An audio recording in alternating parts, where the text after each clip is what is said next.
But ang nangyari, a barrage of questions. That's why I'm asking.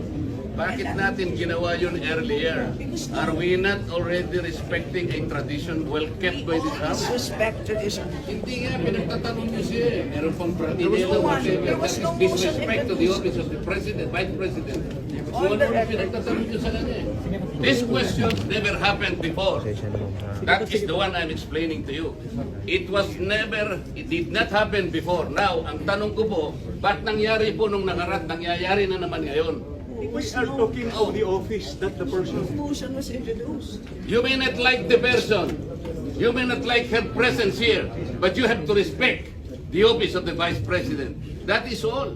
Because that is guided by the tradition. Kahapon po, kagaya po na sinabi nila, wala nang pinagtanong sa office of the President. And that is correct. That is in line with that tradition. Ngayon po, kung ang tinatanong ko ngayon, are we discarding the tradition? And is this committee authorized to discard a well-kept tradition? So kaya nga, then why are we intending to ask questions na naman at pinatawag nyo na naman kung sino-sino dito? That is why, kung hindi po kayo makakasagot, madam, ang tinanong ko na sa inyo, I am now moving. Oh, may bratinela pa.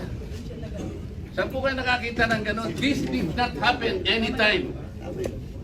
Panglabing 7 taong ko na po ito. Alam nyo, Madam Stella, I was already here when the Vice President was Noli Di Castro, when the Vice President was Binay, when Vice President... But you were also here in the last hearing. No motion was introduced.